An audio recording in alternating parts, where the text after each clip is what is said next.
여러분 안녕하십니까? 사이언스 투데이입니다. 서울 시내버스 노조의 파업이 이틀째 이어지고 있습니다.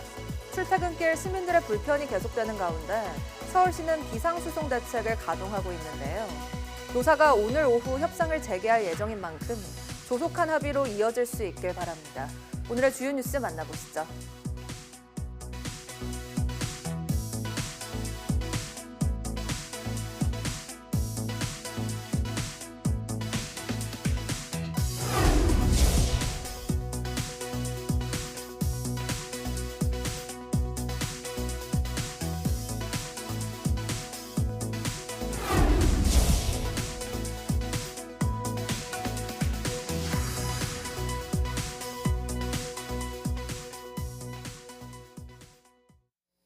독자 인공지능 파운데이션 모델 사업의 1차 탈락팀이 이번 주 가려질 전망입니다.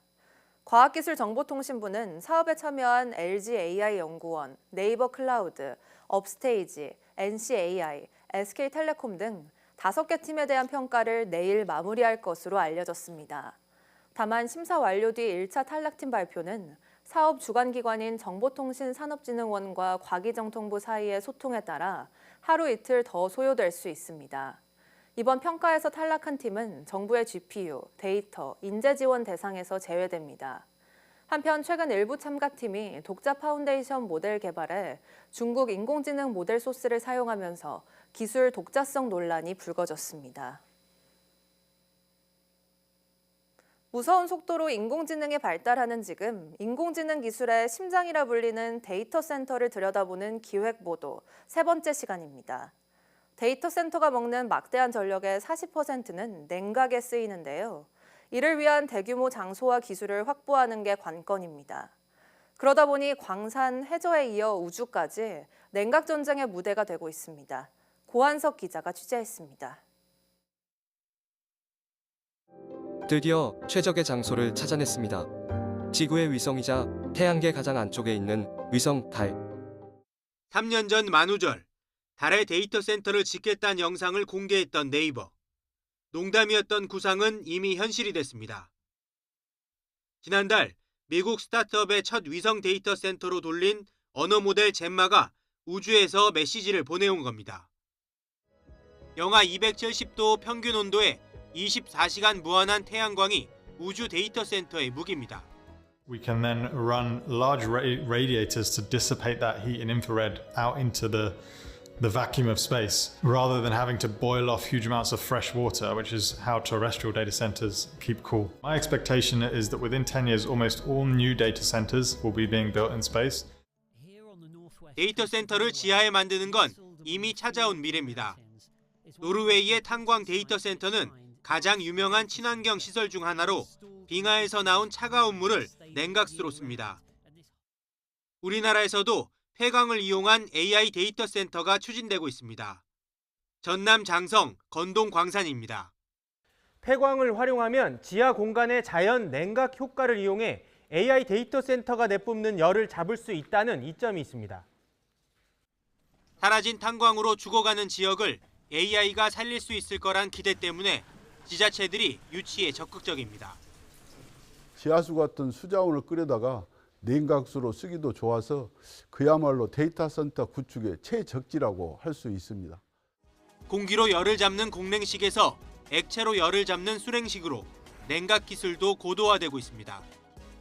액측 냉각 도입 시 엔비디아와 같은 주요 하드웨어 제조사로부터 공식적인 워런티를 잃을 위험이 크다는 점이고, 또 쿨링 성능 측면에서 보면 이러한 액측 냉각뿐만 아니라 DLC라고 하는 액체 직접 적송 냉각 방식이 더 유리하다는 기술적 전에도 존재하고, GPU는 전기를 빨아들이고 열을 내뱉습니다.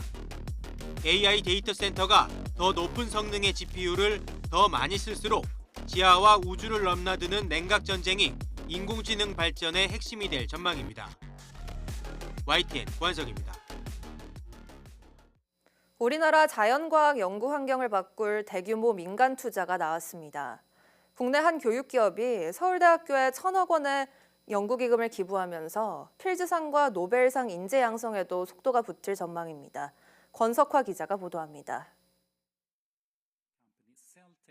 한국인 자연과학 분야 노벨상 수상자는 아직 없습니다. 수학계의 노벨상으로 불리는 필즈상 역시 지난 2022년 서울대 수리과학부 허준희 교수의 수상이 처음입니다. 국내 자연과학의 저변은 여전히 구조적으로 취약하다는 지적이 나오는 이유입니다. 이런 가운데 국내 한 교육기업이 자연과학의 미래를 향한 파격적인 투자를 약속했습니다. 서울대에 1,000억 원의 연구기금을 기부하겠다고 나선 겁니다. 가장 기본은 공학 이전에 자연과학입니다. 수학과 자연과학에 기초하지 않은 것은 뿌리 없는 나무와 똑같습니다. 우리가 늘 돈 만드는 연구, 그것을 넘어서야 돼요. 양측은 협약식을 열고 필즈상과 자연과학 분야 노벨상 수상자 배출을 목표로 연구비 지원과 연구공간 조성에 본격적으로 나서기로 했습니다.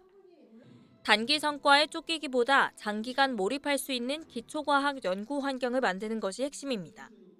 서울대는 이를 계기로 수학과 물리, 화학과 생명과학 등 자연과학 전반의 연구 기반을 끌어올리고 난제 해결을 위한 연구에도 속도를 낼 계획입니다. 연구자들이 기초과학 연구에 안정적으로 몰입할 수 있는 환경을 조성하고 장기적 관점에서 학문적 성과가 축적될 수 있는 그러한 토대를 저희가 마련하겠습니다. 이번 투자가 척박한 국내 자연과학 연구 환경에 마중물이 돼 필즈상과 노벨상의 결실을 맺는 토양을 다질 수 있을지 주목됩니다. YTN 사이언스 권석화입니다. 카이스트 신소재공학과 조임찬 교수팀이 차세대 친환경 반도체 소재로 주목받는 나노 반도체 입자인 인듐 포스파이드 표면을 제어하는 기술을 개발했습니다. 인듐 포스파이드 표면은 모든 입자가 똑같은 크기와 구조를 가져 이론적으로는 밝은 빛을 내고 디스플레이를 더 선명하게 만든다는 장점이 있습니다. 하지만 겉면에 생기는 미세한 결함 때문에 빛이 잘 나지 않았는데 연구팀은 이를 해결하기 위해 표면의 화학 반응이 조금씩 일어나도록 조절하는 에칭 전략을 활용했습니다. 그 결과 기존의 1% 미만에 불과했던 반도체의 빛 효율을 18배 이상 끌어올릴 수 있었습니다. 반려동물과 함께 사는 반려인구가 확산하면서 반려동물이 먹는 식품에 대한 관심도 커지고 있습니다. 영양은 물론 맛까지 고려한 식품 개발에 국내 업체들이 나서면서 K-펫푸드 시장에 대한 기대감도 커지고 있습니다.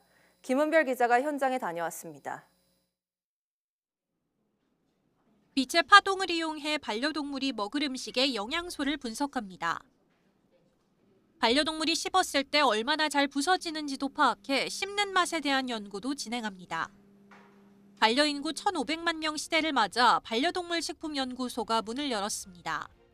반려동물도 가족이라는 인식이 늘어나면서 단순한 사료가 아니라 맛과 영양도 고려한 반려동물용 식품을 개발하는 겁니다. 특히 기존의 사료가 대부분 해외 생산에 의존하고 있는 만큼 국내 반려동물의 생활 환경을 고려한 식품이 필요하다는 게 연구진의 설명입니다. 250여 가지의 분석 장비들을 가지고 있습니다. 한국적인 식습관과 한국적인 환경에 맞는 펫푸드가 무엇인지에 대해 고민하고 있고요. 최근 조사 결과 반려동물을 위해 정기적으로 지출하는 양육비는 월 평균 19만 4천 원, 이 가운데 절반이 식비로 사용되고 있습니다. 또 국내 반려동물 식품 시장은 2조 원에 육박한 것으로 나타났습니다. K푸드가 전 세계적으로 진출할 수 있도록 여러 가지 R&D나 기타 수출 지원 같은 것도 정부가 적극 나서서 지원하겠다는 말씀드립니다. 반려동물 식품에 대한 다양한 연구 개발로 단순한 사료 산업이 아닌 맛과 영양을 모두 고려한 K-펫푸드가 하나의 문화로 자리 잡을 수 있을지 기대됩니다. YTN 사이언스 김은별입니다. 크론병과 궤양성 대장염으로 알려진 염증성 장질환 환자에서 마약성 진통제 사용이 급증했다는 연구 결과가 나왔습니다. 분당 서울대병원 연구팀은 2010년부터 2022년까지 국민건강보험공단 데이터를 분석한 결과 염증성 장질환 환자 가운데 마약성 진통제인 만성 오피오이드 사용자가 2010년 242명에서 2021년 2,398명으로 약 10배 증가했다고 밝혔습니다. 특히 크론병 환자에서 만성 오피오이드 사용 비율이 10여 년 사이 약 4배 증가해 궤양성 대장염 환자보다 높게 나타났다고 설명했습니다. 반면 생물학적 제제나 소분자 제제를 활용한 상급 치료를 받은 환자 중 크론병 환자의 60.8%, 궤양성 대장염 환자의 50.8%가 1년 안에 만성 오피오이드 사용에서 벗어났다고 덧붙였습니다.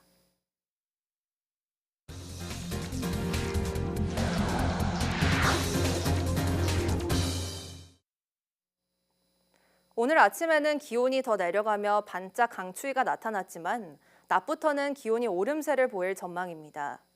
오늘 아침 서울 기온은 영하 9도 안팎으로 떨어지면서 어제보다 6도가량 낮게 출발했지만 낮부터는 온화한 서풍이 불면서 한낮에 서울 2도, 대구와 전주 7도, 광주 9도까지 오르는 등 이맘때 기온을 회복하겠습니다. 다음 주 초반까지는 심한 추위는 없겠습니다. 다만 내일 오전엔 전국 대부분 지역에 비가 내리겠고 강원 영서와 경북 북부에는 눈이 내릴 전망입니다. 서울 시내버스 노조가 무기한 파업에 들어간 첫날 출퇴근길 시민들의 발이 묶여 불편을 겪었습니다. 오늘 출근길 역시 차질이 불가피했던 가운데 노사가 오후에 협상 재개에 나섭니다. 양희력 기자입니다. 퇴근길 마을버스를 기다리는 시민들이 길게 줄을 섰습니다. 시내버스가 파업으로 운행을 멈추자 차선책으로 집에 가는 길을 찾아 나선 겁니다. 평소보다 훨씬 오래 걸리는 퇴근길, 집에 언제쯤 도착할 수 있을지 가늠하기 어렵습니다. 평소에는 지금 6시에 퇴근하면은 한 6시 50분쯤 도착을 하는데 오늘은 한 7시 반은 돼야 집에 도착하지 않을까. 지하철로 승객이 몰릴 거로 예상해 평소보다 서둘러 퇴근길에 나선 시민들 모습도 보입니다. 퇴근 시간이 원래 6시인데요. 4시쯤에 일찍 1시간 20분 정도 일찍 하게 됐어요. 늦게 나오면은 사람들이 몰리면 더 집에 가기가 복잡할 것 같아서. 퇴근길뿐 아니라 정기적으로 다니던 병원으로 가는 길도 험난하긴 마찬가지. 버스가 운행을 멈추면서 다른 수단으로 돌아 가다 보니 예약 시간을 훌쩍 넘겼습니다. 버스 2번 타면 40분이면 가는데 지금 버스가 안 다녀서 한참 걸어가서 전철을 타고 지금 돌아가는 길이에요. 한 시간 더 걸릴 것 같아요. 파업 첫날 서울 시내버스는 전체 7천여 대 가운데 6.8%인 478대, 전체 395개 노선 가운데 32.7%만 운행했습니다. 평소 버스를 타던 승객들이 지하철로 향하면서 주요 역사는 평소 퇴근길보다 10% 이상, 많게는 30% 넘게 이용객들이 몰려 큰 혼잡이 빚어졌습니다. 서울시는 출퇴근길 혼잡 시간을 비롯해 막차 시간을 1시간 연장하는 등 비상수송 대책을 실시했습니다. 경기도 역시 파업 노선과 유사한 도내 버스 노선과 마을버스 운행을 늘려 파업에 대비했습니다. 이런 가운데 서울 시내버스 노사가 임금 인상안을 놓고 다시 협상에 나서기로 해 결과에 따라 파업 여부가 판가름 날 전망입니다. YTN 양일혁입니다. 서울시는 시내버스 파업이 이틀째 이어짐에 따라 시민 불편을 최소화하기 위해 오늘부터 강화된 비상수송 대책을 즉시 시행합니다. 지하철은 출퇴근 시간대 집중 배차 시간을 기존보다 2시간 더 연장하고 막차 시간도 다음 날 새벽 2시까지 늦춰 전체 운행 횟수를 총 203회로 늘립니다. 혼잡도가 높은 지하철역에는 빈 열차를 추가 투입하고 안전 인력을 평시 대비 2배 이상 증원해 승객 급증에 따른 안전사고를 예방합니다. 서울시는 조속한 노사 합의를 위해 총력을 다하는 한편 유연근무제를 활용한 출근 시간 조정 등을 통해 시민들의 이동 불편 해소에 집중할 방침이라고 밝혔습니다. 남한강 줄기와 기암괴석이 어우러진 충북 단양이 내륙관광의 메카로 떠오르고 있습니다. 한국관광공사 여행중개 플랫폼에서 인기 검색 지역 2위를 달성한 건데요. 내륙 지역 가운데 유일하게 상위권에 이름을 올렸습니다. 김기수 기자입니다.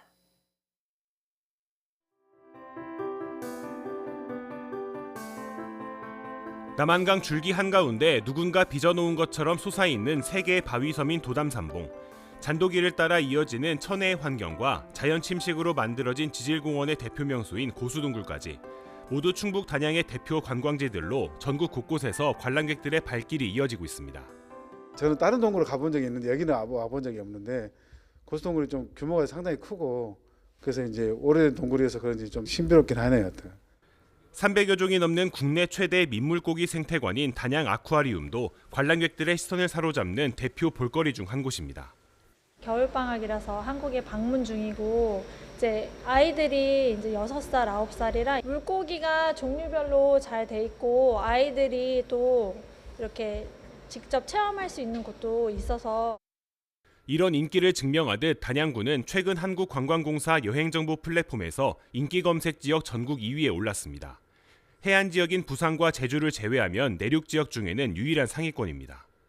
또 관광객에게 혜택을 주는 디지털 관광 주민증도 3년 연속 발급률 1위를 기록하며 실질적인 방문으로 이어지고 있습니다.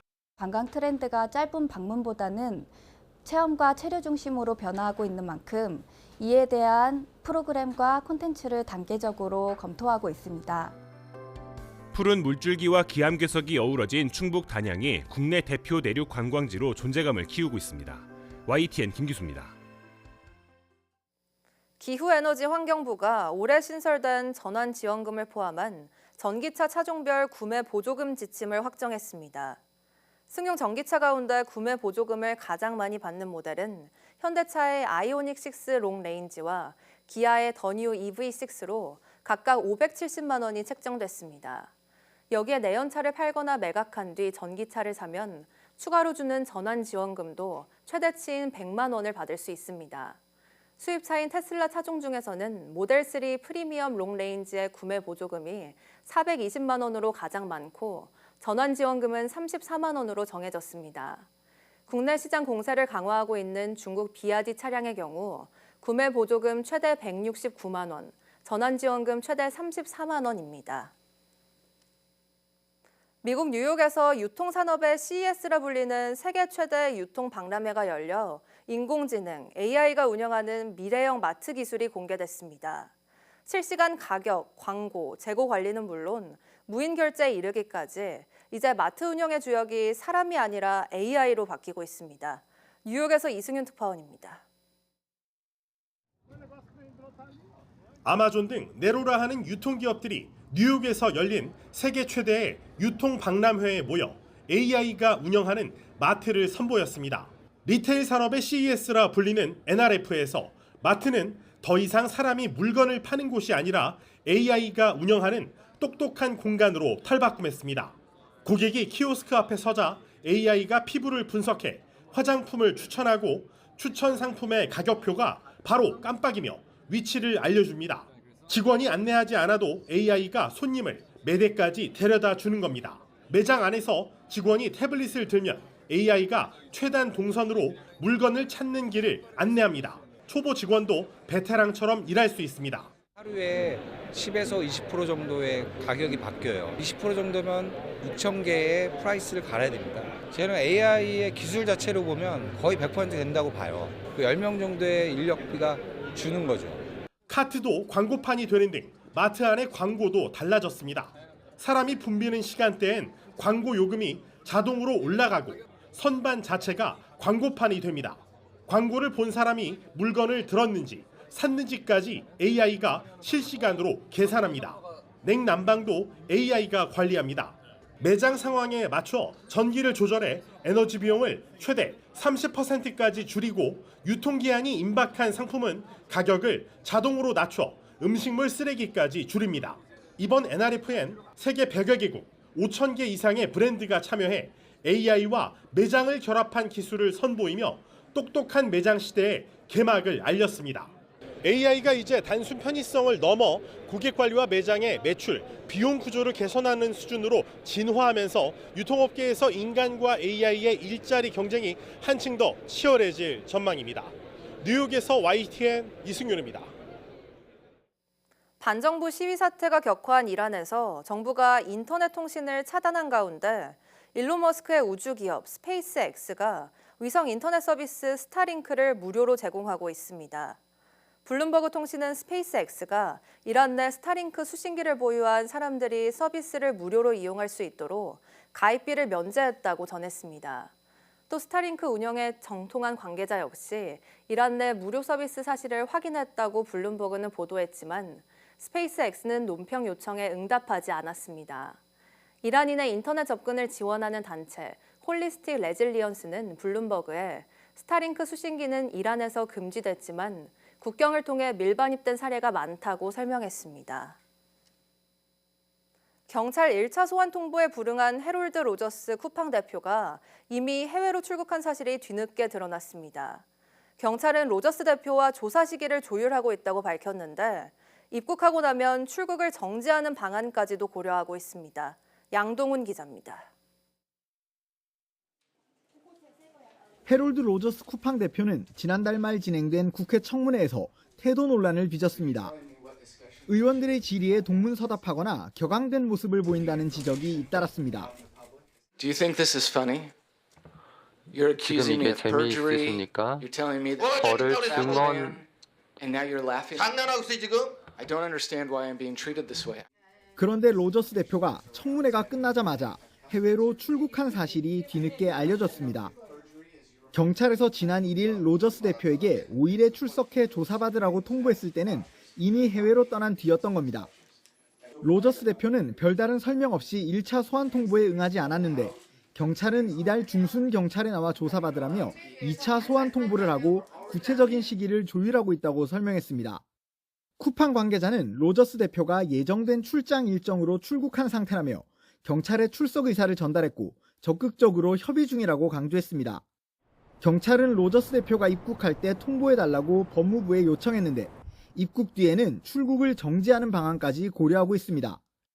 이외에도 김범석 쿠팡 INC 의장, 박대준 전 쿠팡 대표 등 쿠팡 주요 관계자들에 대해 출국 금지나 입국 시 통보 요청 등 조치를 한 것으로 파악됐습니다. 하지만 로저스 대표가 2차 소환에도 불응하거나 입국을 미룰 경우 수사 지연이 우려되는 상황입니다. 경찰에서 출입국 관련 조치에 더 속도를 냈어야 하는 것 아니냐는 비판을 피하기는 어려워 보입니다. YTN 양동훈입니다. 미국 연방의회에서 한국 정부가 쿠팡을 비롯한 미국 기술 기업들을 부당하게 차별하고 있다는 주장이 제기됐습니다. 하원 세입위원회 무역소위원회의 에이드리언 스미스 위원장은 현지 시간 13일 열린 청문회에서 한국은 미국 기업들을 명백하게 겨냥하는 입법 노력을 계속하고 있는 것으로 관찰된다고 주장했습니다. 이어 한국은 작년 11월 미국과 발표한 공동 설명 자료에서 미국 기업들을 차별하지 않고 불필요한 디지털 무역 장벽에 직면하지 않게 하겠다고 약속했는데도 어기고 있다고 말했습니다. 그러면서 한국 규제 당국은 미국의 기술 리더들을 공격적으로 표적으로 삼고 있는 것 같다면서 쿠팡에 대한 차별적인 규제가 한 사례라고 덧붙였습니다. 해킹으로 고객 개인정보가 유출됐더라도 손해가 발생하지 않았다는 것을 입증하면 기업의 법정 손해배상 책임이 없다는 대법원의 첫 판단이 나왔습니다. 대법원은 지식거래 사이트 해피캠퍼스를 상대로 이용자 유모 씨가 낸 손해배상 청구 소송에서 원고 패소로 판결한 원심 판결을 확정했습니다. 재판부는 법정 손해배상을 청구하기 위해 손해 발생 사실을 구체적으로 증명할 필요는 없다면서도 손해가 발생하지 않은 게 분명한 경우까지 배상 의무를 인정하는 게 관련법 취지는 아니라고 밝혔습니다. 그러면서 이 사건의 이메일 주소 유출로 재산적 피해 등이 발생할 위험성이 낮고 유출된 개인정보가 영리 목적으로 이용되거나 확산할 위험성도 높지 않아 보인다고 판단했습니다.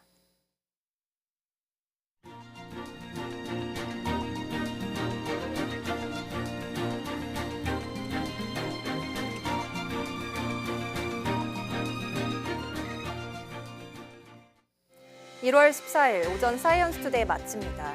오후 뉴스도 많은 시청 바랍니다. 시청해주신 여러분 고맙습니다.